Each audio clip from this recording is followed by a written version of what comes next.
mapagpalang umaga po sa inyong lahat. Good morning po. Opo, ako po ulit. So, nung Friday, ako, nung kahapon ako, at ngayon ako ulit. Kaya siguro ilan dito ay sawa na sa kagwapuhan ko. Pero okay lang, basta magsama kayo sa itsurang to, wag lang sa salita ng Diyos. Amen? And ang iba, hindi makarelate kasi wala naman sila nung revival at nung light bearers natin. Pero ganun pa man, ay salamat sa Lord dahil naparito po kayo ngayong umaga. At ang aking pong dalangin ay si Lord ang mangusap po sa inyo. At ang salita po ng Diyos, ang mismong mabaon po natin, ang makuha po natin, ang maranasan po natin ngayong umaga.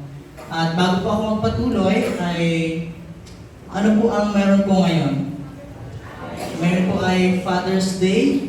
Ako po ay taus-pusong bumabati po ng isang Happy Father's Day sa mga katatayan at sa mga tatay po ninyo.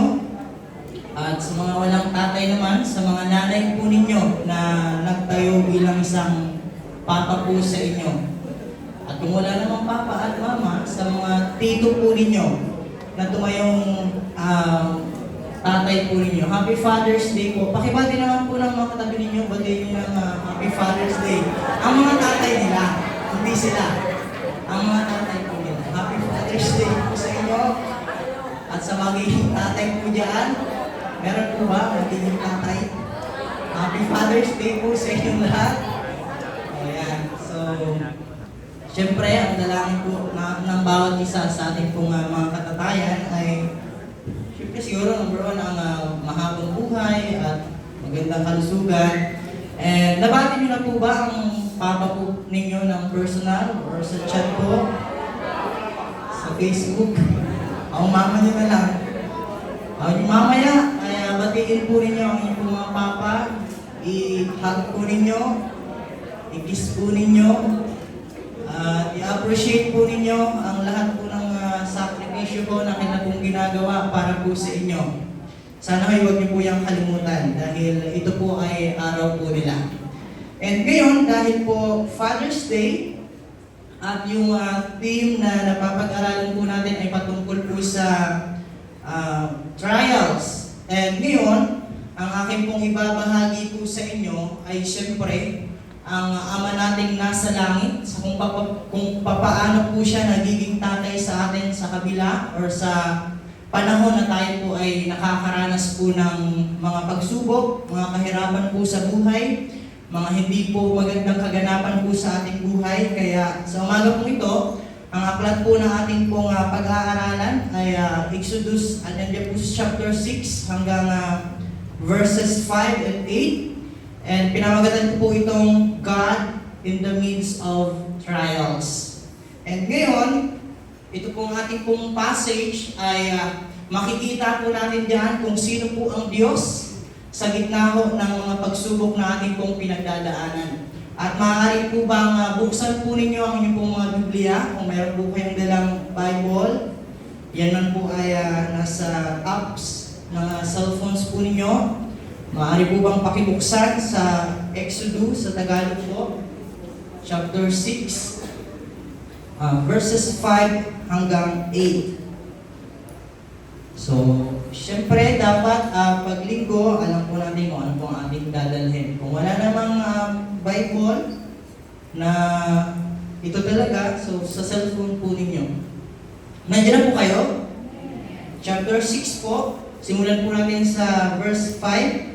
Kung nandiyan na po kayo, ay basahin po natin. 1, 2, 3, basa.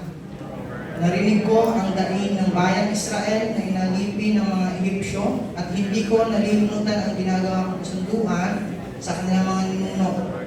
Kaya ito ang sabihin mo sa mga Israelita, ako si Yahweh, ililigtas ko kayo sa pagpapahirap ng mga Egyptyo. Ipadarama ko sa kanila ang bigat ng aking kamay. Paparusahan ko sila at kayo'y palalayain ko mula sa pagkaalipin. Tuturing ko kayong aking sariling bayan at ako ang magiging Diyos ninyo. At makikilala ninyong ako si Yahweh, ang inyong Diyos, ang nagligtas sa inyo sa pagpapahirap ng mga Egyptyo. Dadalhin ko kayo sa lupaing ipinangako ko kina Abraham, Isaac, at Jacob, at iyon ay ibibigay ko sa iyo. Ako si Yahweh. Sige ho, atin din pong basahin din sa ating pong screen para po sa kapakanan ng mga kapatiran po nating walang Biblia para sila rin po ay mabasa po ang ating pong pag-uusapan po ngayon.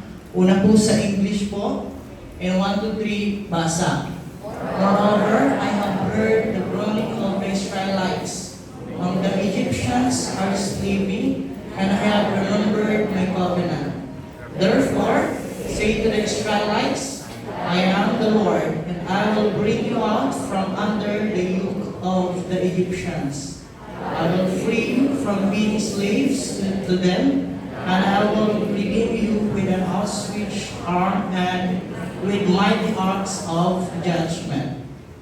Verse 7 and 8, I will take you as my own people, and I will be your God.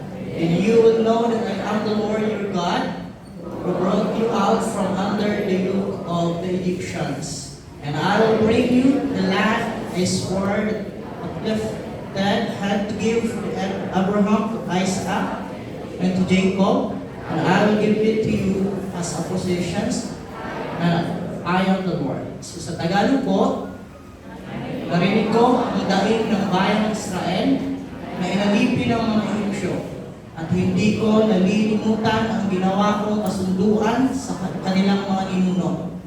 Kaya ito ang sabihin mo sa mga Israelita. Ako si Yahweh, ililigtas ko kayo sa pagpapahirap ng mga Egyptyo. Padarama ko sa kanila ang bigat ng aking kamay, paparusahan ko sila, at kayo'y palalayain ko mula sa pagkaalipin. Ituturing ko kayong aking sariling bayan, at ako ang magiging Diyos ninyo, at makikilala ninyo ako si Yahweh, ang inyong Diyos. Nagligtas sa inyo sa pagpapahirap ng mga Egyptyo. Dadalhin ko kayo sa lupain pinangako ko kina Abraham, Isaac, at Jacob, at iyon ay ibibigay ko sa inyo. Ako si Yahweh. Pagpalain po ang pagkabasa ng salita po ng Diyos. At bago po natin paggulay-gulayan ang ating pong nabasang mga verses, ay tayo po muna manalangin. Tingin po natin ang pagsama po ng Diyos sa atin. Amang dakila po sa lahat, Diyos ng mga Diyos, Hari po ng mga hari, Panginoon ng mga Panginoon. Sa umaga po ito ay bumabati po kami sa inyo ng Happy Father's Day sa pagiging ama po ninyo sa bawat isa po sa amin, Panginoon, na kahit kailan na hindi niyo po kami pinabayaan, kahit kailan na hindi po kayo nagbago, lalo ang higit ang pagmamahal mo sa buhay ng bawat isa. Sa umagang ito ay lubos po namin pinagpapasalamat ang kalayaan na makalapit po sa inyo, makaawit po sa inyo, at makapag-aral po ng inyong mga salita. At ikaw ang Diyos, ang aming pong dalangin, ang aming pong makapakinggan at maranasan po sa umagang ito. Ipuin niyo po ang aming mga puso, buksan niyo po ang aming pong mga pandinig, ang aming pong paningin, ang aming pong puso, na sa gayon, tumimo ito ang inyong mga salita sa aming pong mga buhay. Maraming salamat po, Ama. Your Holy Spirit be with us in this morning, Lord. In Jesus' name we pray. Amen. Muli po isang pinagpalang umaga po sa inyong lahat. Good morning po. Good po ba ang mga morning po ninyo? Or inaantok pa po kayo? Sana naman po ay good po ang mga morning po ninyo. At ngayon, muli ay aking pong itinataas ang Panginoon sa aking pong pagharap sa inyo. Ito'y dahil lamang po sa kanyang pong habag at sa kanyang pong awa sa aking pong buhay. Kaya nandito pa ako sa inyong pong harapan. At ngayon, ito pong ating pong pag-aaral sa ating pong napiling verses sa umaga pong ito, ay marahil hindi po natin mauunawaan kung yan lamang po ang ating pong babasahin. Kaya bibigyan po kayo ng kaunting background po. Ito pong passage po natin ngayon.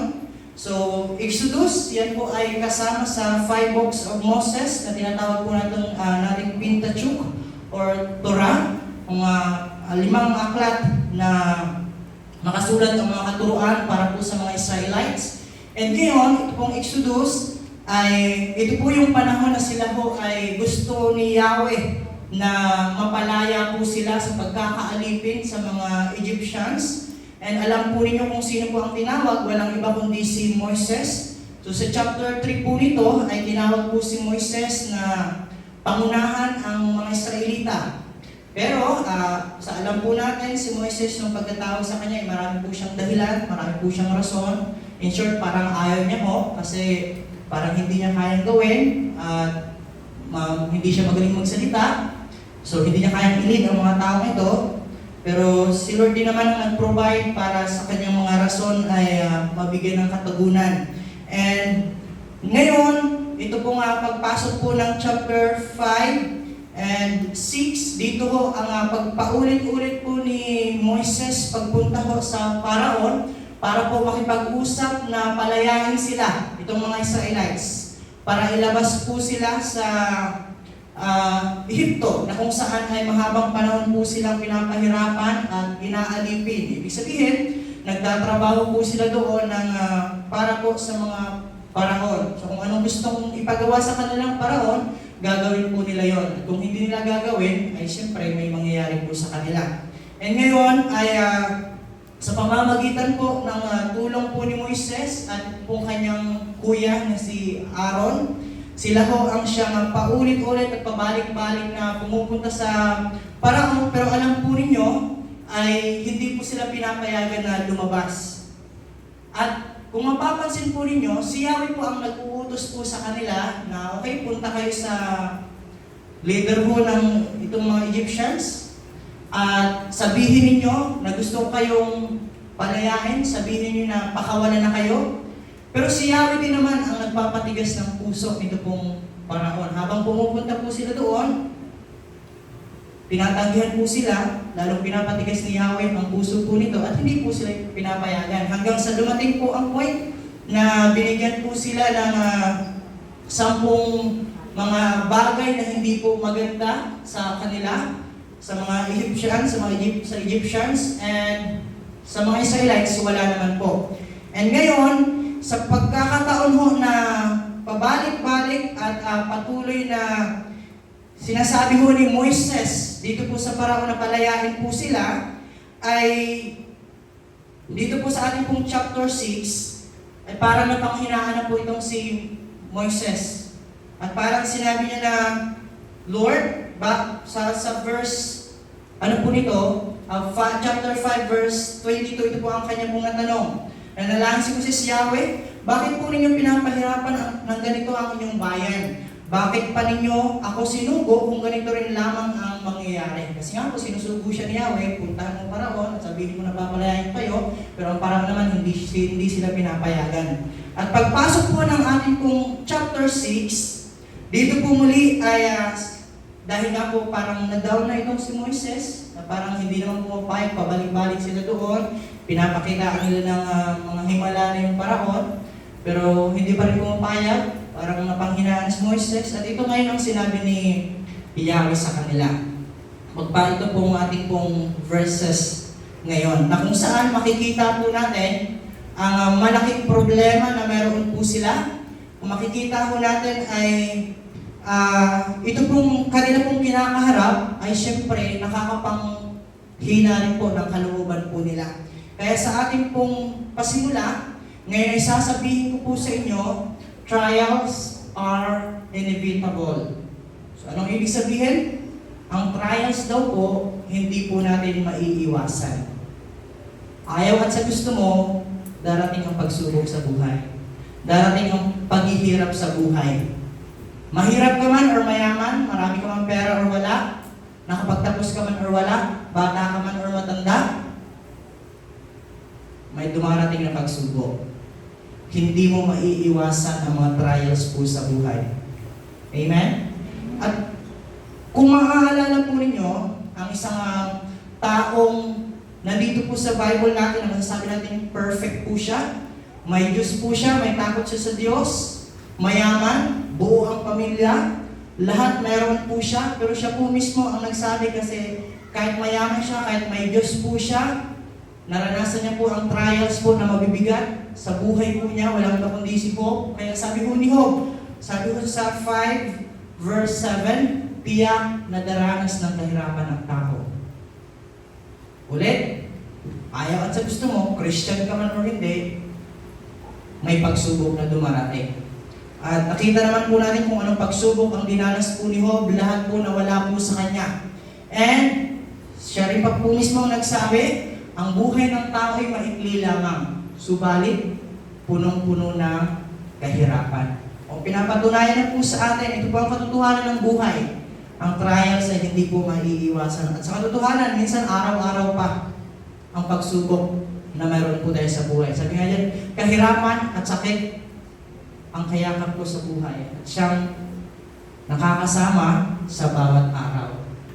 And ngayon, sa umaga pong ito, dahil napatunayan po natin na ang mga trials, ang mga pagsubok, ang mga suliranin, ang mga bagay na hindi maganda ay dumarating talaga sa buhay po natin, sa gusto man po natin sa hindi. Ngayon ay nais ko po kayo i-encourage mula rin po dito sa ating pong passage, kung ano po ang nangyayari po sa mga Israelites. Take note po, ito pong mga taong ito, ang siyang sinabihan po ni Yahweh na pinili ko kayo, ako ay akin. Bakit dumaranas pa rin po sila ng pagsubok kung si Yahweh naman ang nasa kanila? Gaya ngayon, ito pong pagdaing po nila dito po sa ating pong chapter 6, ito pong verse 5 hanggang 8 po natin. Unang-unang point po na gusto pong ibigay po sa inyo, God hears the cries of His people. Yes, nandiyan ang pagsubok at ikaw talaga iiyak, pero huwag mong kakalimutan na sa pag-iyak mo dahil sa pagsubok na mayroon ka, naririnig ka ng Diyos. Yan po ang pagpasok po natin sa ating pong verse 5. Sabi ko dito, moreover, I have heard the groaning of the Israelites. Si Yahweh po ang nagsasabi po dito. Sa Tagalog, narinig ko ang daing ng bayang Israel na inalipin ng mga Ehipsyo. Again, si Yahweh po ang nagsasabi po dito na kung saan siya mismo ang naglagay po ng name tag na ang mga tao ito, ang bayang ito ay akin, ako ang pumili nito, ako ang siyang nagmamay-ari po nito. Pero again, may problema po sila at sa panahon po na ito, sila po ngayon ay umiiyak kasi nga po nadadown po sila. Sila po ay napapanghinaan ng loob. Kung makakatakas pa po ba sila, makakaalis pa po ba sila dito sa pagkakaalipin po sa kanila. Pero ang encouragement po sa kanila ni Yahweh, naririnig ko kayo.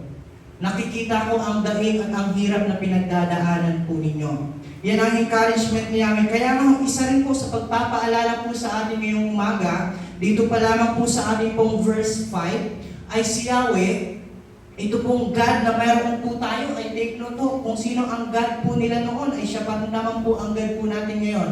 Naniniwala po ba kayo doon? At kung sino ang Diyos na nakakapakinig at nakakakita ng kanila pong pinagdadaanan, siya rin naman po ang Diyos po natin na nakakakita at nakakadinig ng ating pong pinagdadaanan sa ngayon. Kaya sabi ko dito, God is always attentive to the trials or suffering at sa pag-iyak po ng kanyang pong mga tao. Again, ito pong trials, dumarating po sa buhay po natin, and lagi po ninyong aalalahanin na si Yahweh ay nakikita ka po niya at napapakinggan ka po niya. Kaya nga kung sabi ko dito sa baba, basahin po natin lahat.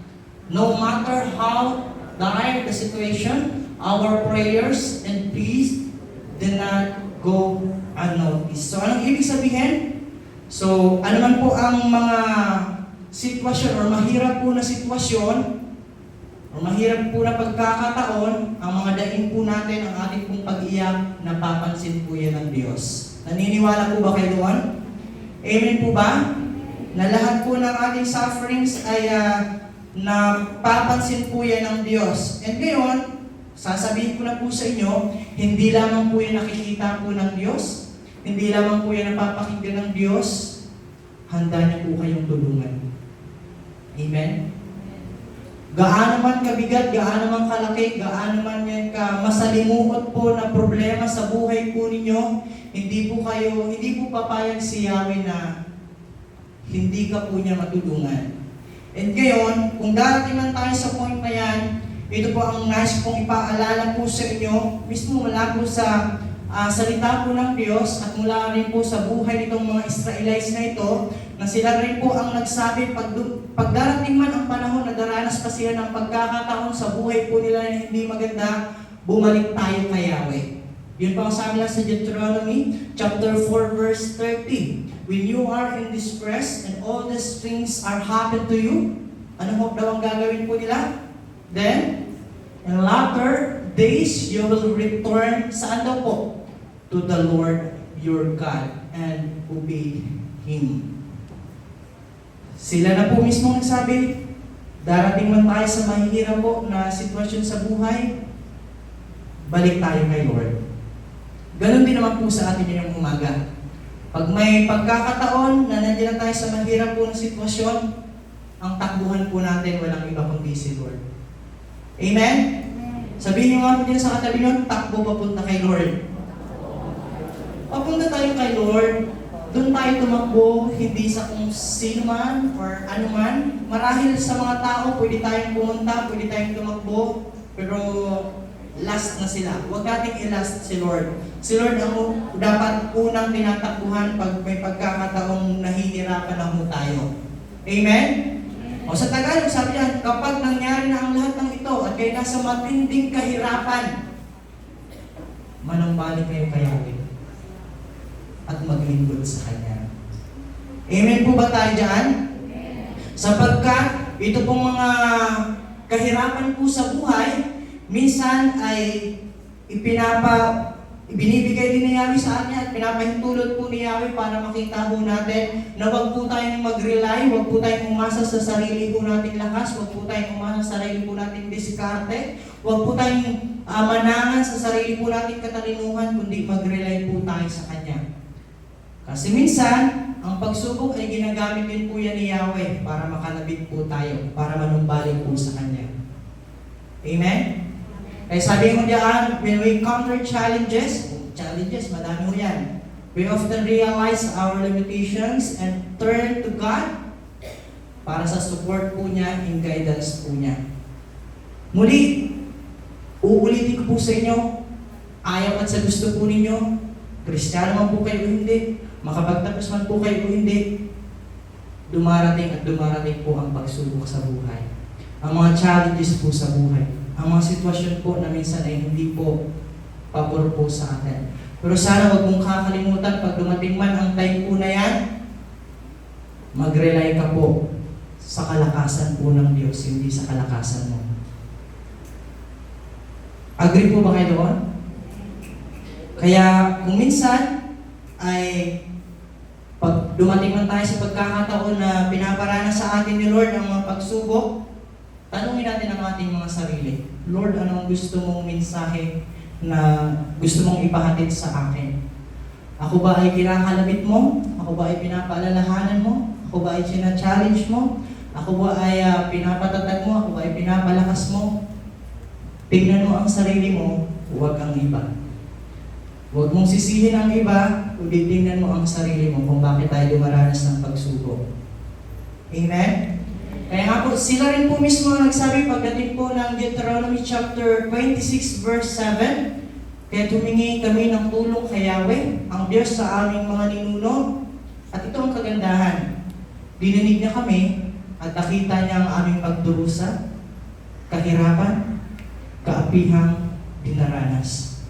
At si Lord din naman ang nangangako po sa inyo. Once na po kayo ay tumakbo po sa Kanya, once na kayo po ay lumapit po sa Kanya, at mag-rely po sa Kanya, ang inyo pong matatagpuan sa Kanya ay hindi po ang masasakit na salita at sasabihin niya, deserve mo yan, bahala ka sa buhay mo.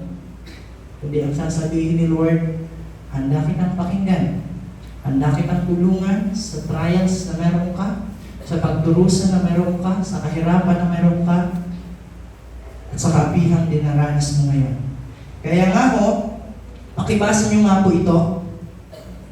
When we experience difficulty, it can make us more grateful for blessings we have and humble us by showing us that we are not in control of everything.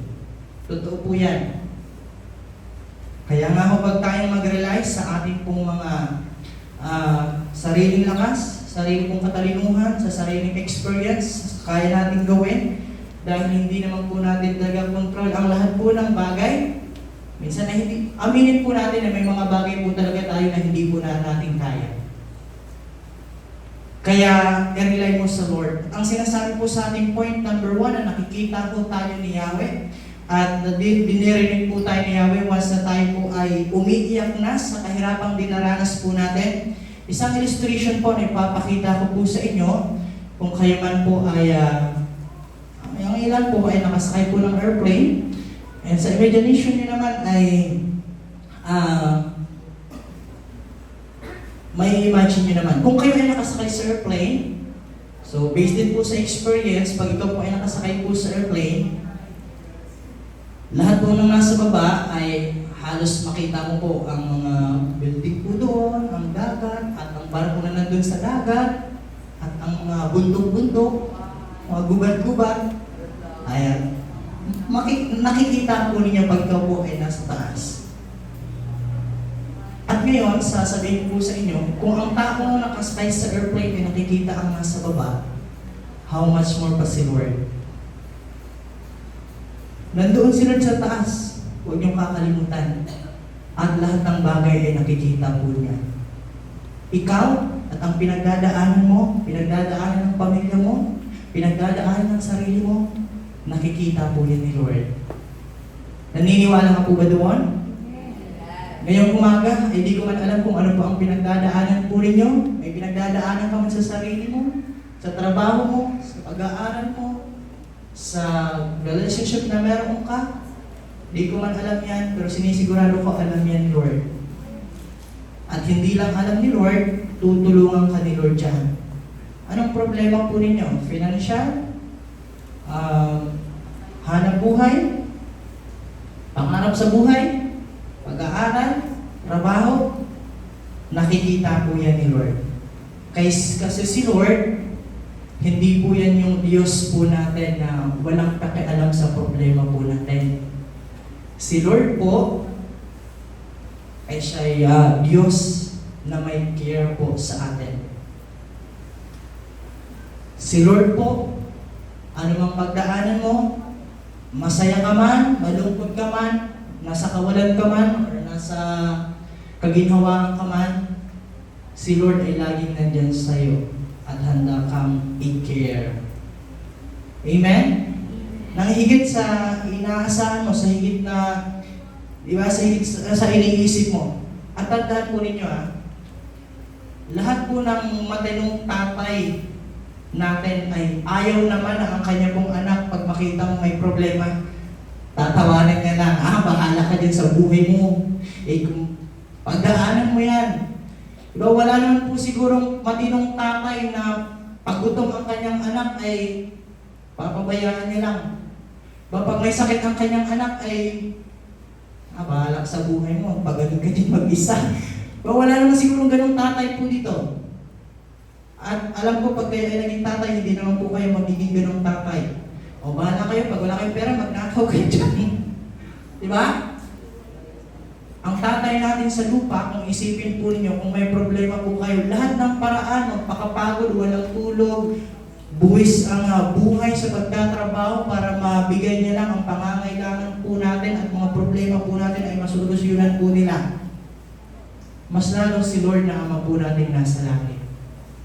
Amen? Lagi po natin katalaan, kaya tanungin niyo po ang inyong mga tatay mamaya pag-uwi po ninyo kung ano po ang ginagawa po nilang trabaho. Kahit maubos ang lakas po nila, kahit mawalan po sila, siguro ay hindi pa ninyo ma-appreciate kasi hindi nyo pa ginagawa, pero darating ang panahon, pag kayo na ang maging ama at magkaroon ng sariling pamilya, pati siguro brief na pambili nyo ng brief ay hindi nyo kayang gawin para lang sa mga anak po ninyo. Totoo po ba tayo? Oo, amen. Sa tayo. Kahit walang tulog, kahit walang pagkain, basta mabigyan ng pagkain ng kanyang mga anak, ibibigay niya para sa kanyang anak. Lalo pa si Lord. Itong mga Israelites, si Lord ang nagsabi, ako ang inyong Diyos, ako si Yahweh, ako ang magliligtas sa inyo, ako ang magpapalaya sa inyo. At ngayong umaga, ganito rin po ang sinasabi sa inyo ng Diyos. Anumang problema, anumang trials, anumang mga pagsubok na yan.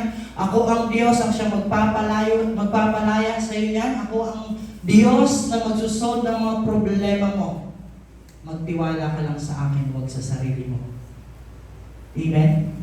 Si Lord ang nangangako po niya sa iyo, hindi po ako. Kaya ang sabi ko dito, He doesn't look at your problems and ask you to deal it.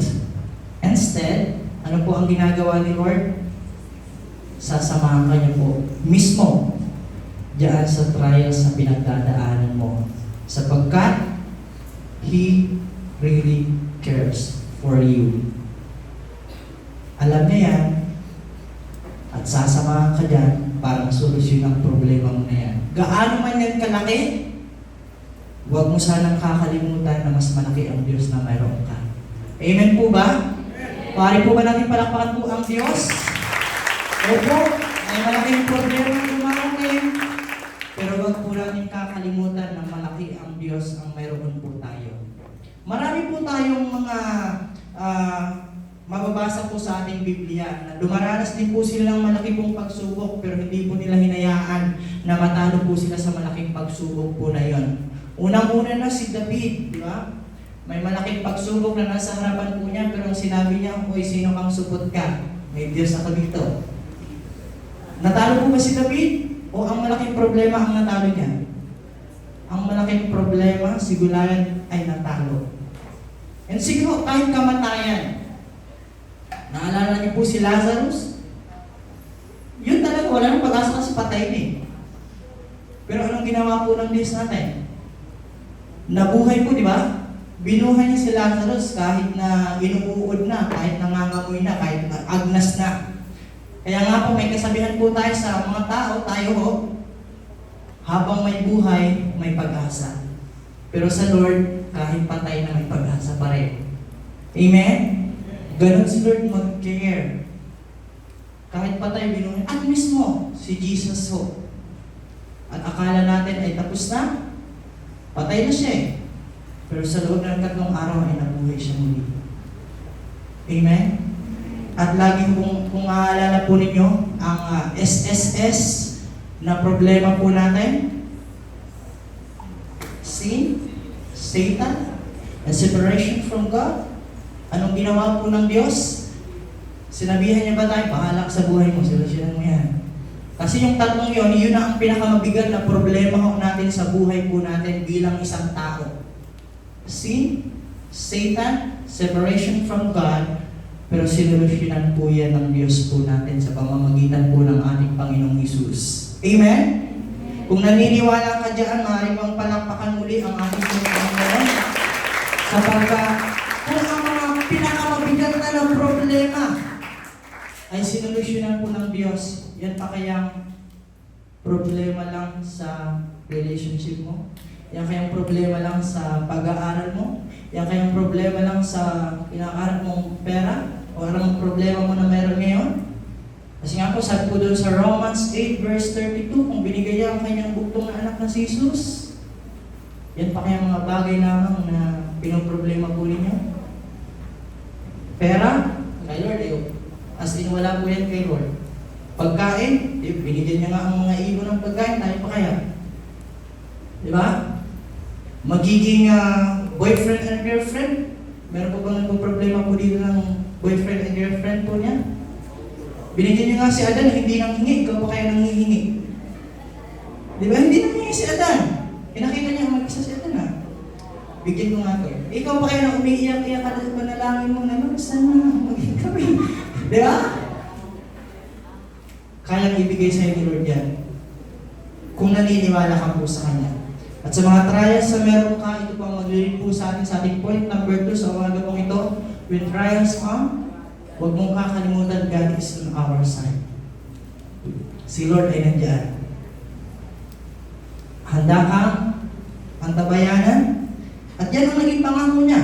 Sa verse 6 and 7 po natin, dito po sa ating pong chapter 6 ng Exodus, nung panahon na sila rin po ay napanghihinaan na, nung panahon na sila rin po ay parang susuko na, sige Lord, parang dito na lang kami. Parang di naman kami makakalabas sa pagkakaalipin, sige Lord. Pero nung sabi ni Lord, pinaalala, si Lord po mismo ang nagsabi po sa kanila, ito ang sabihin mo sa mga Israelita. Ako si Yahweh. Ililigtas ko kayo sa pagpapahirap ng mga Ehipsyo. Ipadarama ko sa kanila ang bigat ng aking kamay, papanasuahan ko sila, at kayo'y palalayain ko mula sa pagkakaalipin. At ngayon sa anumang mga problema na meron po kayo, si Lord din po ang nagsasabi sa inyo, ililigtas kita sa problema na meron ka ngayon. Palalayain kita dyan sa mga pagsubok mo sa buhay. Ituturing ko kayong aking sariling bayan at ako ang magiging Diyos ninyo. At makikilala ninyong ako si Yahweh, ang inyong Diyos, nagligtas sa inyo sa pagpapahirap sa mga Ehipsyo. Diba't napakaganda, si Yahweh po mismo ang nagsalita at sa mga naunang verses po dyan, si Yahweh din po mismo ang nagsabi kay Abraham, kay Isaac at kay Jacob, hindi ako nagpakilala sa kanila na ako si Yahweh. Sa inyo lang ako nagsabi kung ano ang pangalan ko at sino ako. Ako si Yahweh. At ngayon, si Lord din ang nagsasabi sa inyo sa umagang ito, ako si Yahweh ang handang tulungan ka sa mga problema na meron ka ngayon. Amen? At parang hindi kayo masayang tutulungan kayo ni Yahweh sa mga problema po ninyo. Masaya po ba kayo? Amen po tayo dyan sapagkat si Lord na mismo ang nangako sa mga Israelites na yes, mahabang panahon kayo na alipin at pinahirapan, pero ngayon pinapangako ko sa iyo, sa inyo, ako ang Diyos na si Yahweh ang magpapalaya sa inyo. Mula dyan sa mahigpit at masalimuot na pagkaalipin sa inyo ng mga panahon na yan. Ako si Yahweh, ang siyang makapangyarihang Diyos, ang maylalang ng lahat, magmamayari ng lahat ng tao, ang siyang magpapalaya niya sa inyo. Sabi nila, and He also reassured them that He will take them as His people to be their God. At ganoon din po sa inyo. Ganoon din po sa atin. Si Lord ay nasa tabi mo. Sabi mo dyan sa atin mo ngayon, na may buong pusong pagsabi, si Lord ay nasa sayo. Kasi yan naman po ang kanyang maging pangako minsan po sa atin. Hindi kita iiwanan at hindi kita papabayaan. Hindi yung sinabi ni Lord na okay, pag masaya ka, nandiyan ako sa'yo. Pag may problema ka, bahala ka sa buhay mo, kung anong gawin mo. Pag may pera ka, nandiyan ako sa'yo. Pag wala kang pera, bahala ka. Si Lord, hindi mo yan, hindi tulad ng kaibigan mo yan. Na pag may kailangan lang, nandiyan sa'yo. Pero pag wala na, right? Si Lord, hindi tulad ng kaibigan mo o kapitbahay mo yan, ha? Kakamustahin ka lang, susunod doon, mamamutang ko na sa'yo. Yeah? Pero si Lord, masaya ka man o malungkot, may kailangan ka man o wala, may sakit ka man o wala, lagi siyang nandyan para sa'yo. At sana yan ay panghawakan mo. And dumating man tayo sa mga pagsubok na yan, and tulad po ng naging panalangin at naging declaration po itong awit 85 verse 7. Kaya ngayon, Yahweh, ipakita mo ang pag-ibig mong wagas. Kami ay lingapin sa kahirapan ay iyong iligtas. At minsan nasabi rin po sa Romans, sa ating pong aklat, na maging ang kahirapan ay hindi po magpapahiwalay sa pagmamahal po ng Diyos Ama nating nasa langit. Kaya sana sa umaga pong ito, sa ating pong pagpapatuloy, ay patuloy po kayong na i-encourage, kayo po ay nabibigyan po ng mga pangako po ng Diyos sapagkat si Lord, dumating man kayo sa pagsubok at sa mga problema, sa mga suliranin, ano mga problema na yan, si Lord ang handang mag-comfort po sa inyo sa gitna po ng inyong pong mga pinagdadaan ng kahirapan. Amen? Sige nga po, basahin po natin ng malakas itong nasa screen po natin. 1, 2, 3, go!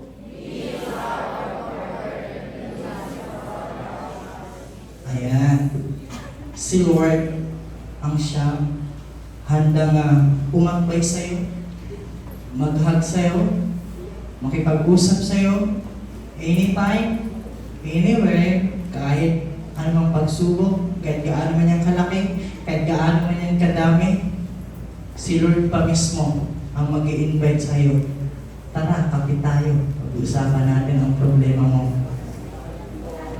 Tara, kapit mo yan. Pero ikaw naman nag-aayaw. Gusto mo, iba ang nag-comfort sa'yo eh. Yeah? Gusto mo, iba eh. Nagna-notes ka pa eh.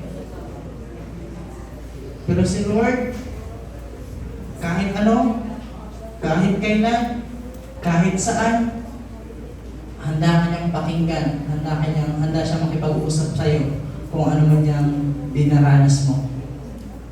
Kaya, mga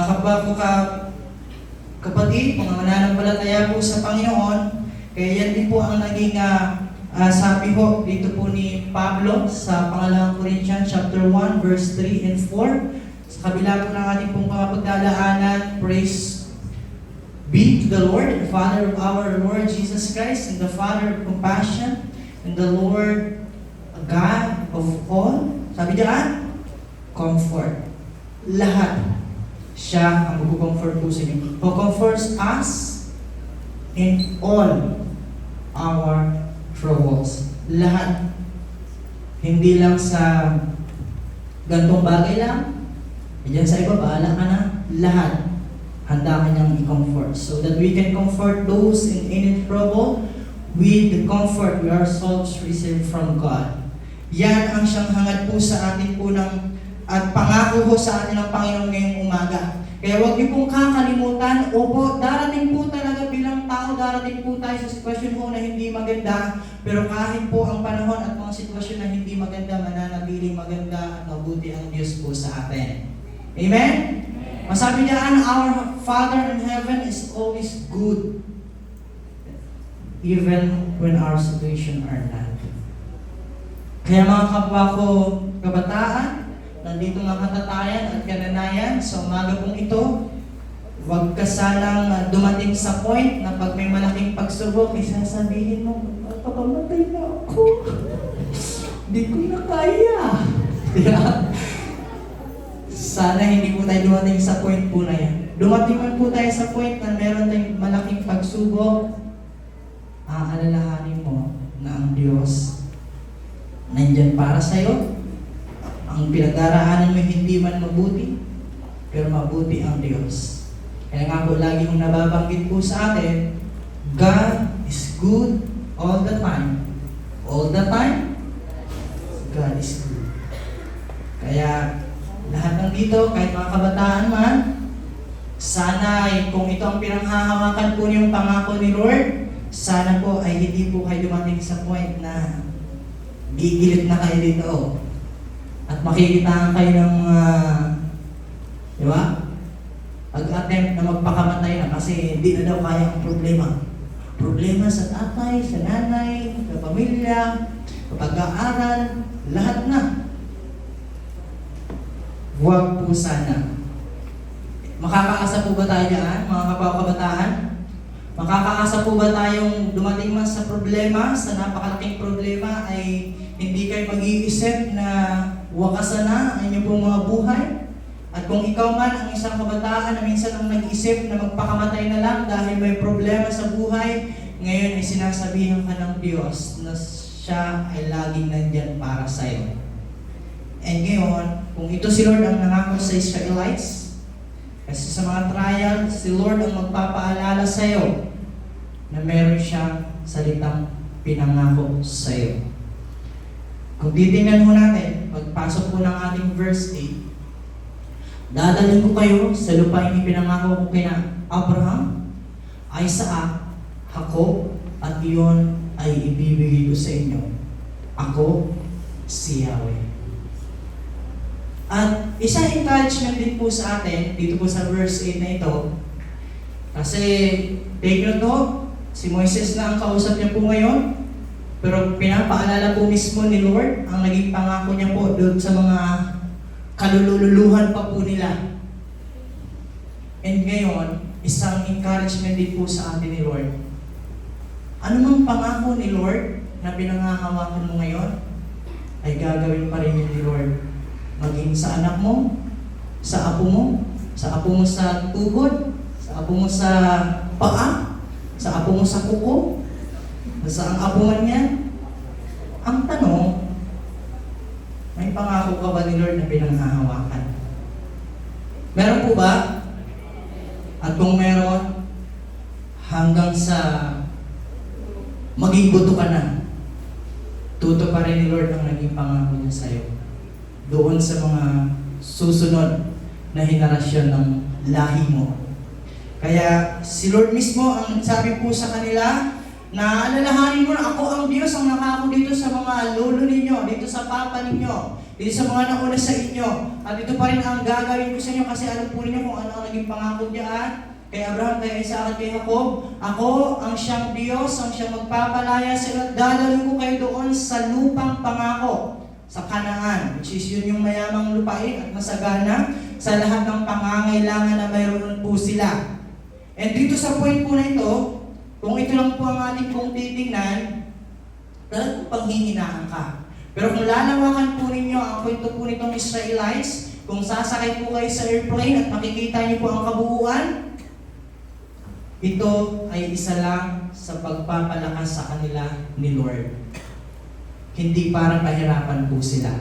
Kasi ang kanila naman pong naging finish line, nakapunta po sila sa pinangako po ng Diyos. Na kahit na sa kanilang paglalakbay po dito ay opo, dito po sa hindi pagpayag po ng mga itong paraon sa kanila at dumating ang 10 salot ho at namatay ang mga panganay doon sa Egyptians.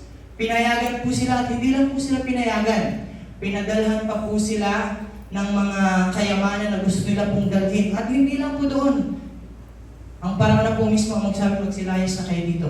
Dalhin ninyo lahat ng gusto yung dalhin. Pati mga kayamanan, kahit mga hayop ninyo, lahat ng pamilya ninyo, dalhin ninyo. At nakatawid po sila sa dagat po na pula. Hindi po manok na pula, sa dagat po na pula. Pagpasok po ng ating pong chapter 14. At si Lord po mismo ang nangako ulit sa kanila. Kasi dumating ulit ang pagsubok, parang takot na takot ulit sila kasi hinahabol sila ng mga kalaban nila. At dumating sa point na sobrang pagsubok ulit kasi sa harapan, dagat na, sa kaliwat kanan mga bundok, at sa likuran ay mga kalaban na pag naabutan sila, papatayin sila. Pero si Yahweh ulit ang nagsabi sa kanila, be still, I will fight for you. At sa laban na meron ka, sa hamon ng buhay na meron ka, si Lord ang nagsasabi sa iyo ngayong umaga, be still, I will fight for you. Amen? Yun ang ginawa po ni Yahweh. Yan po ang siyang pinaalala po ni Yahweh po sa kanila. Kaya nga kung ito po ang siyang pagpapaalala po ni Yahweh, ang kanyang pong covenant doon po sa kanila pong mga ninuno, sabi niya, God's remembrance of His covenant signifies His faithfulness and unchanging nature. Ang panahon, ang pagkakataon ay magiging pabago-bago, pero hindi ang Diyos mo. Amen? Ngayon, may pera ka, bukas wala.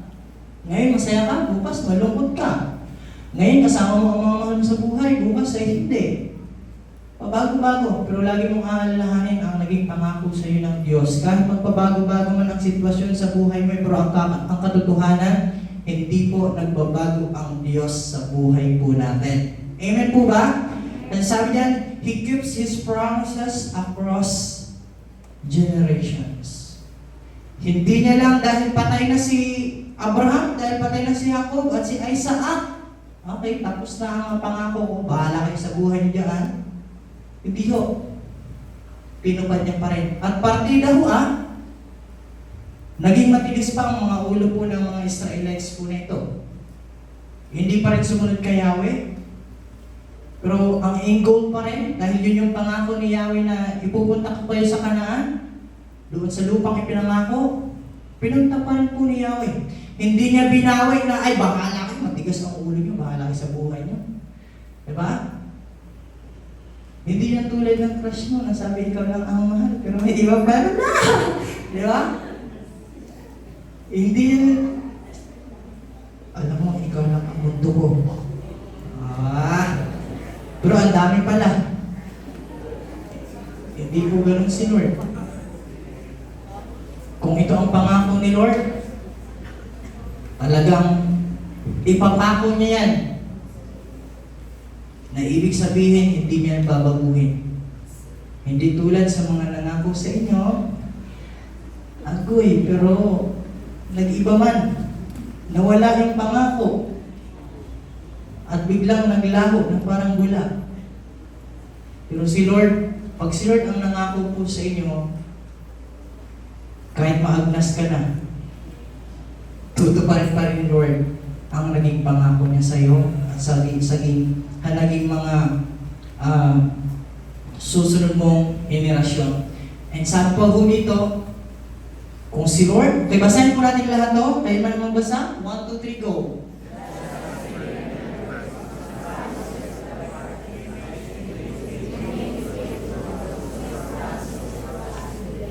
Amen. Kung sino ulit si Lord, na siyang nangako, na bagamat dumanas ng matinding pagsubok, pero yun yung pinangako niya, hindi po siya nagbago. Na kahit mismo ang mga Israelites nagbago at naging matigas ang ulo, hindi pa rin po siya nagbago. Ang kanyang naging pangako ay talagang yun na yun. Kaya kung si Lord po ito, ganito rin po ang encouragement po sa buhay ng bawat isa na nandito po ngayong umaga. Kung sinong Diyos ang nangako sa kanila, siya rin ang Diyos na nangangako sa inyo ngayong umaga. Amen po ba? At magaganda ang pangako po sa atin ng Diyos sa umaga pong ito. Pero alam niyo po ba kung ano po ang nakakalungkot? Verse 5, 6, 7, 8. Pinakilala ni Yahweh kung sino siya. Lahat ng magagandang pangako ay ibinigay niya, encouragement, kahit ito ang pinagdadaanan po nila. Pero alam niyo po ba kung ano po ang ginawa po ng mga Israelites? Sabi ni Yahweh, okay Moises, ito ang sinasabi ko sa iyo, sabihin mo ito sa Israelites, na ito ang pinagdadaanan nyo ngayon, pero ako ang tutulong dyan sa inyo. Sabihin mo yan sa kanila, yung milyon ng mga tao na yan. Pero alam niyo po ba, pagpasok po ng verse 9, ito ang ating chapter 6, kung ano po ang naging response po ng mga Israelites, ito po ang naging response po nila. Ayaw nilang maniwala dahil sa panghina ng loob at dahil sa matinding kahirapang kanilang dinaranas. At minsan, aminin man po natin sa hindi, lagi tayong nagiging Israelites. Na bagamat pinapangako sa atin ni Yahweh na ganito, lahat na ng encouragement, lahat ng salita ng Diyos ay sinabi naman talaga sa iyo, pero ang nagiging response natin, totoo ba yan? Hindi naman totoo. Hindi po sila naniwala. Kasi ano po ang tiningnan po nila? Ang tiningnan po nila ay ang malaking problema, hindi po ang malaking Diyos. At ito po ang katotohanan. Minsan ay nakakagulat po talaga ang kahirapan.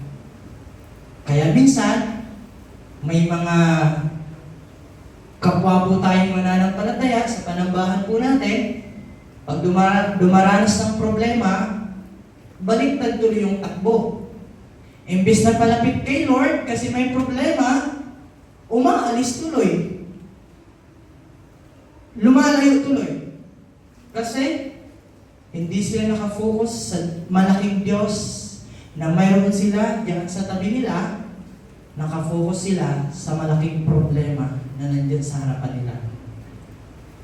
Pero ngayon, ang encourage, babalik na rin po natin ito. Kung tayo man minsan ay nakaranas ng malaking pagsubok, at kung kami darating sa malaking pagsubok, siguro mga kabataan ngayon, ang problema lang nito ay mga kung paano sila magkajowa.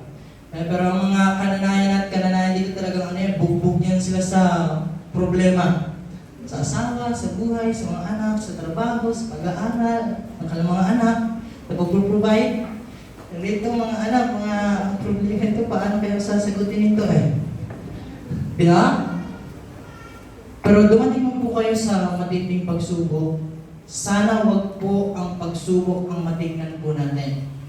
Kundi tingnan po natin ang Diyos na mayroon po tayo. Pero bilang tao talaga, yan talaga ang naunang response po natin. Yung dahil part naman po ng pagiging tao, siyempre malungkot, napapanghihinaan, nadadown, at minsan ay aayaw na, pero sana maramdaman mo lang, huwag mong gawin.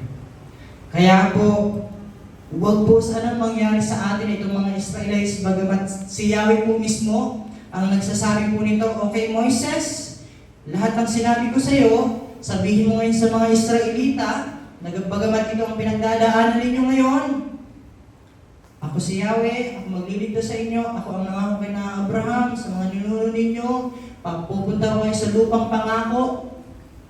Pero nakakalungkot kasi sabi dito, ayaw na nilang maniwala dahil panghihinaan sila ng loob. At sa matinding kahirapan na kanilang dinaranas. Kaya sa umaga kong ito, sa ating pong malapit na pagtatapos, malapit na yung tapos guys. Yung mga natutulog, mga natulog din talaga sa bahay nila. Oo, malapit na. Kunti na lang, kunti na lang. Ngayon, dumating man tayo sa pagsubok na yan, huwag po, minsan ko nang sinabi sa inyo, dumating man tayo sa kahirapan sa buhay, huwag tayong magpapatinag, kundi magpakatatag. Amen? Pero nababaliktad natin eh. Pag dumating ang problema sa buhay, magpatinag, huwag kayong magpakatatag. Nababaliktad po tuloy natin. Pero ngayon, magpapakatatag tayo sa pamamagitan ng ating pong pagtiwala sa kapangyarihan ng Diyos na kayang gawin po sa ating pong mga buhay. Kung malakas ang problema na mayroon ka, huwag mong kakalimutan na malakas ang Diyos na mayroon ka. Basahin po natin ito. Trust in God's power to deliver and redeem them from any form of bondage or hardship they may face. God's plan is not just to save us, but to establish a deep personal relationship with Him. Kaya nga po, ito sa mga nag-revival din ho, minsan kong nabanggit po sa inyo, ang mga problema po sa buhay ay hindi po yan para pahirapan po tayo, kundi para po matuto po tayo.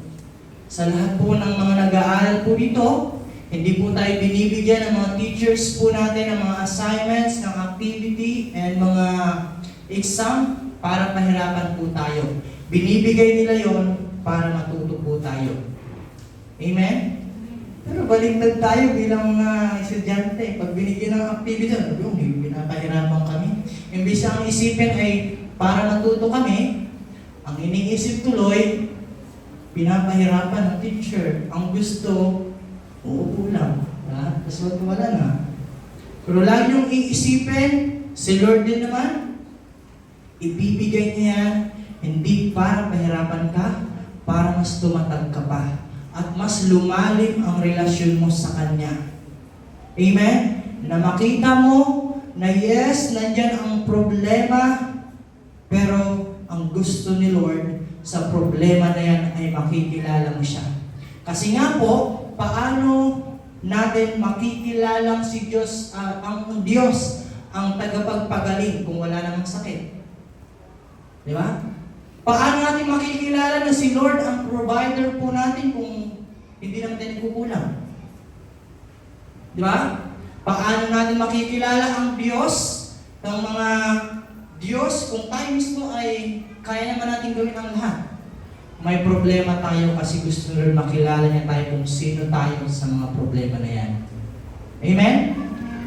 Kaya, ngayon, ito po ang sinasabi po ni Pedro sa 1 Peter 5:9. Labanan niyo siya, pagpakantag kayo sa inyong pananampalataya sa Diyos. Tulad ng alam ninyo, hindi lamang kayo ang nagtitiis sa mga kahirapan, kundi gayon din ang inyong mga kapatid sa buong daigdig. Kung anong problema na meron ka ngayon, hindi lang ikaw nakakaranas niyan. Lahat ng tao ay nakakaranas kung anong mga pinagdadaanan mo ngayon. Ikaw man ay may broken family, hindi lang ikaw may broken family. Maraming kabataan, maraming pamilya ang broken. Ikaw man ay merong tatay na hindi matino, maraming kabataan din na hindi matino ang kanila pong tatay. O ikaw man ay nakaranas ng namatayan, hindi lang ikaw ang namatayan. Lahat ng tao ay nakakaranas ng kamatayan. O sa lahat ng problema na dinadaing mo ngayon, hindi lang ikaw ang may problemang tulad niyan, marami pa pong iba, kaya huwag kang malungkot. Di ba? Kaya ngayon, sa lahat ng challenges na meron po tayo, gusto ko pong ipaalala sa inyo at gusto ko rin pong italingin niyo po ito sa inyong pong mga puso. Challenges can be a way for God to test our faith and loyalty. Pag dumating ang times na nandyan na ang kahirapan, ang trials, ang mga sitwasyon na hindi maganda, ikaw po ba ay kaka-faith po sa Kanya o papalayo sa Kanya? Ikaw po ba ay lalapit po sa Kanya o tumakbo tuloy na wala? By trusting Him through the hard times, our faith can become stronger and more genuine. Kasi nga po, minsan din pong sinabi sa ating Biblia, ang gold naman, hindi mo naman yan mapapatunayan na gold pag hindi yan dumaan po sa apoy. Amen? Kaya ganun din po tayo. Dinadaan tayo ni Lord. Muli, hindi po pahirapan po tayo para ho, talaga ba ito? Nagbibiwala pa talaga ito sa akin? Or takbuhin to? Lalapit po ba ito sa akin? Or iyakin? At kung saan-saan na lumapit. Pero si Lord, sinasabi sa iyo ngayon, hindi mo maiiwasan. Darating talaga sa iyo yan.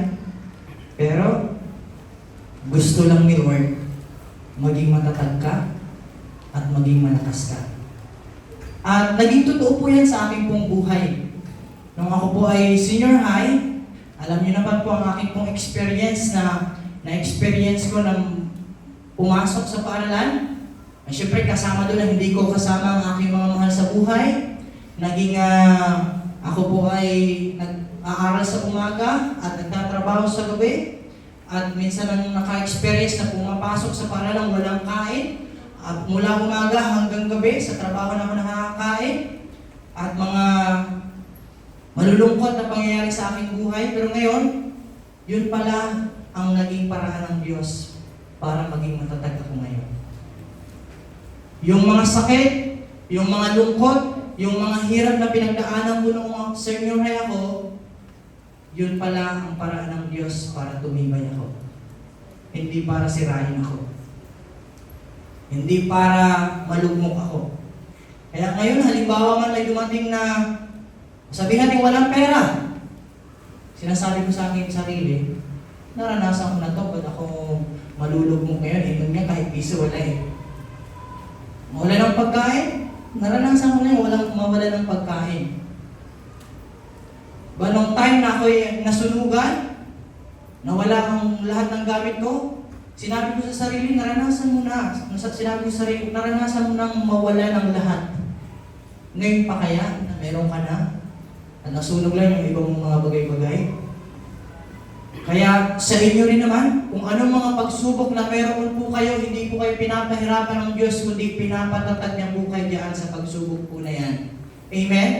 Kasi bukod po sa pinapatatag, nandiyan po siya sa tabi po ninyo. Hindi pa po niya papabayaan. Kaya kung dumating man yan, sana ang ating pong ma-share sa iba, hindi ang malaking pagsubok, kundi ang ma-share po natin ang malaking Diyos sa gitna ng pagsubok na pinagdaanan po ninyo. Amen? Sabi ko dito ng pangalawang Thessalonica chapter 1 verse 4, kaya nga, ipinagmamalaki namin na kayo sa lahat ng mga iglesia ng Diyos dahil sa inyong pagtitiis, pananampalataya sa gitna ng pag-uusig at kahirapang dinaranas ninyo. Kasi hindi kayo nagpatinag, kundi nagpakatapat kayo. And ngayon, yung application po natin, dito sa naging buhay ng mga Israelites sa pagpapakita ng Ama nilang nasa langit na si Yahweh, na bagamat may pinagdaanan po sila, pero hindi po sila sinabihan ni Yahweh na bahala kayo sa buhay ninyo, mga matigas ang ulo ninyo. Sige, bahala kayo. Danasin niyo yan mag-isa.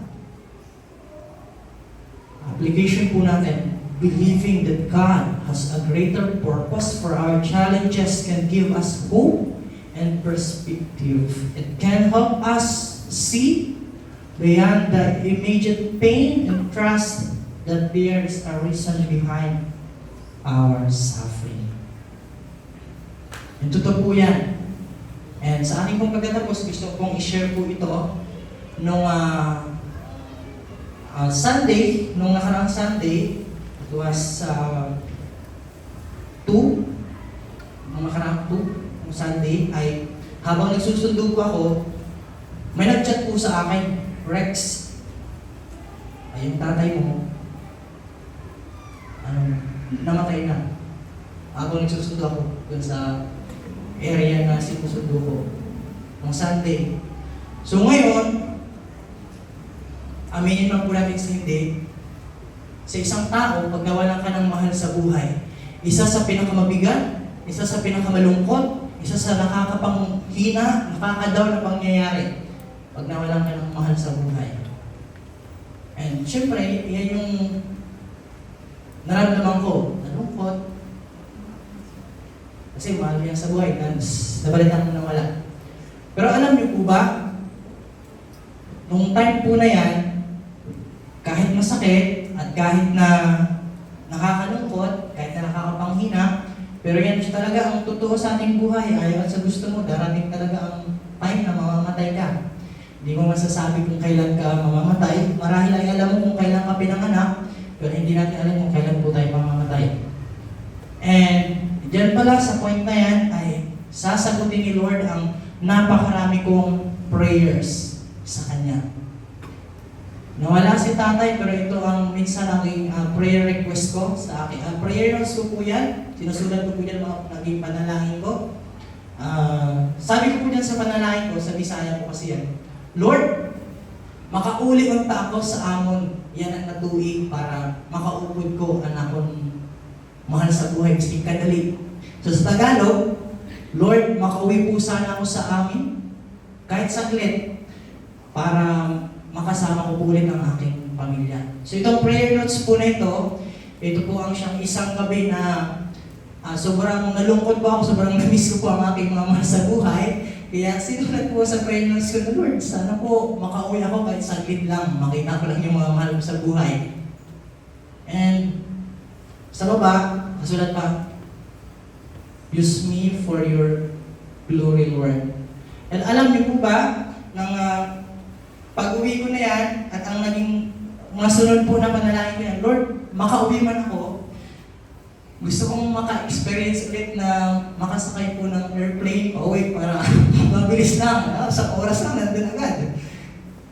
At that time pala, itong isang pangyayaring to, sobrang daming prayer request na sinagot ni Lord sa buhay ko. Siyempre, una-una, pinauwi ko ako ni Lord. Nakauwi ako, and nakasakay ko ng airplane, papunta doon. Yun naman yung prayer request ko, papunta lang doon eh. So nakauwi ako, and syempre dahil nakauwi ako, ang aming bahay, nakita ko. Di ba kasi na-miss ko yung buhay probinsya. Pag-hapon na, amin yung usok ng mga dahon-dahon. Okay, nung nandun ako, tuwing hapon, nagsusunod ako. Ito po yung bahay po namin doon po sa probinsya. Diyan po ako pinanganak, sa bahay po niya mismo. Diyan po ako lumaki.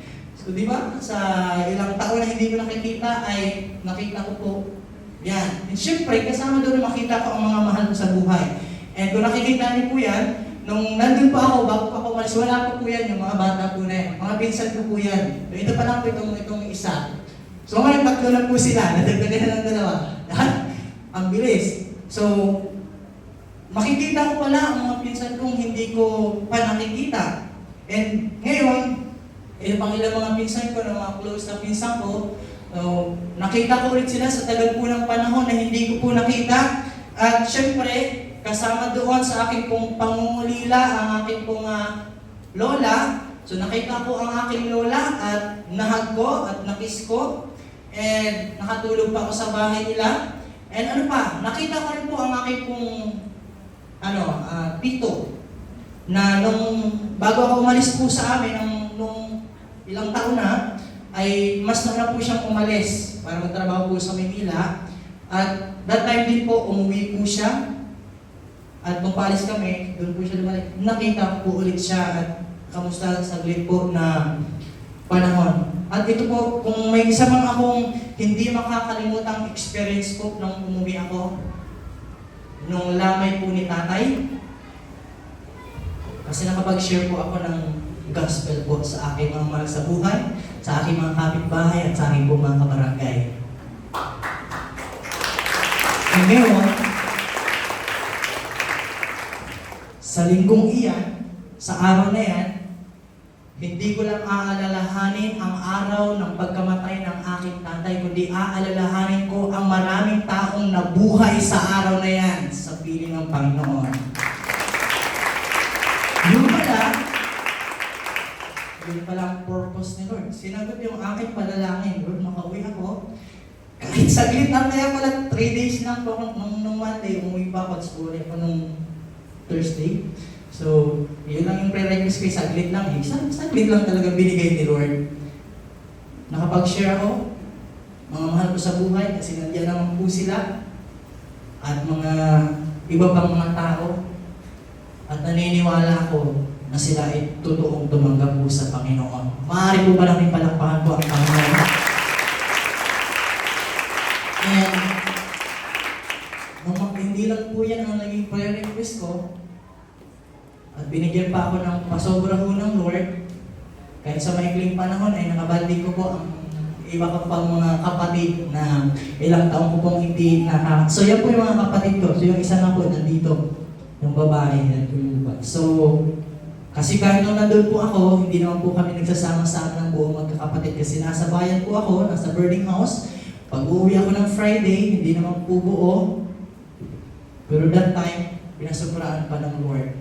At minsan, na-share ko rin po sa college ministry namin na mga siguro, sabi ko sa kanila, hindi ko maalala na kami ay kumain ng buong pamilya sa kapagkainan. Pero alam niyo po ba, ang ganyan ay sinagot po ni Lord. Nakasama ko po sila at malinaw sa alaala ko. Siguro kung meron nang sama-sama kami noon pa, siguro mga 8 years to 10 years ago. Pero ngayon, malinaw sa akin na that time, buo kaming nagkita-kita at sama-sama kumain sa isang lamesa. Yan ang purpose pala ni Lord. Doon sa isang nakaganapan na trials sa buhay, marami palang answered prayer si Lord na ibinigay. Amen? Kaya sa inyo rin naman, marami din sa trials na meron po kayo, huwag niyong tingnan yan kasi may susunod pang ibibigay dyan si Lord na blessing para sa inyo. Mga answered prayer po na para po sa inyo. Kaya ito po ang pagpapatunay, God is using the pain you feel for a purpose. Panghawakan niyo po yan. Kaya huwag po kayong ma-down, huwag po kayong malugmok, huwag po kayong mapanghinaan at masiraan ng loob at magpakamatay. Kasi diyan sa trial na yan, may purpose po si Lord. Amen? Kaya ang ating pong conclusion po sa umaga pong ito, maaari po bang basahin po natin lahat? 1, 2, 3, basa. God allows challenges to strengthen our faith and build our character. Just a muscle grows stronger through resistance. Our spiritual resilience increases through facing difficulties. So ano bang sinasabi diyan? So lahat ng mga nag-gym dito ay makaka-relate po niyan. Diba? Pag nag-gym ka, kung nahihirapan ka maganto-ganto, push up sa diba? Papakapagod ka doon, diba lumalaki ang katawan mo? Ganon din sa ating pong pananampalataya. Once na nahihirapan ka, pinapalaki ka lang ni Lord. Amen? Ngayon, kung meron ka mang pinakaharap diyan, ang pangako sa iyo ni Lord, naririnig ka niya. Nandiyan siya para sa iyo. And, ang ating pong patuloy na panghahawakan, si Lord ay nangangakong hindi ka niya iiwan at papabayaan sa trial po na yan. Gaano mang kalaki, gaano mang kabigat, gaano mang karami, gaano mang kalakas yung problema na yan, huwag mo sanang kakalimutan, mas malaki ang Diyos na meron ka sa mga problema na yan. Pera, trabaho, hanap buhay, pag-aaral, relasyon mo sa papa mo, sa mama mo, lagi nag-aaway ang papa mo at mama mo, lahat na ng problema parang mararanasan mo na. Si Lord, ang sabi sa iyo ngayong umaga, nakikita kita, napapakinggan kita. Handa kitang tulungan, handa kitang samahan dyan sa mga problema na mayroon ka. And syempre, kung ang mga Israelites, ang naging finish line po nila, nakapunta po sila sa Kanaan, ganun din po si Lord. Sa mga trials, huwag mong kakalimutan, ang hawakan na ipupunta ka pa rin, Lord, sa finish line. Amen? Sapagkat ang lahat ng yan, may purpose po si Lord. Ang lahat po ng yan ay gusto lang magpakilala ni Lord sa iyo kung sino. At ngayon ay maaari po ba tayong yumuko sa ating pong pagtatapos? Hallelujah, Panginoon, Diyos naming nasa langit. Ama ng bawat isang nandito ngayon, salamat sa pagpapaalala po ninyo kung sino po kayong Diyos sa gitna ng aming pong mga trials, Panginoon. Salamat muli sa pagpapaalala at pagpapalakas ng loob at sa mga pangako na ibinigay mo sa bawat isang nakapakinig sa araw po na ito. Panginoon, ang dalangin po namin ay basbasan niyo po ito ng inyong pong banal na dugo. Silyuhan niyo po ito, Panginoon, ng inyong pong banal na Espiritu, na sa gayon, dumaan man kami sa pagsubok, aalalahanin po namin itong aming pong mga napag-aralan. Pagpalain niyo po ang inyong pong mga salita, pagpalain niyo po ito pong mga taong nakapakinig ng inyong mga salita, Panginoon. Ano man po ang kanilang pong dinaranas, dalangin ko na encourage po nawa sila. Sila po sa rin ang palakas po ng loob, Panginoon, sa pamamagitan po nito. Ito po ang aming pagsusumamang panalangin sa pangalan ni Jesus. Amen. Amen.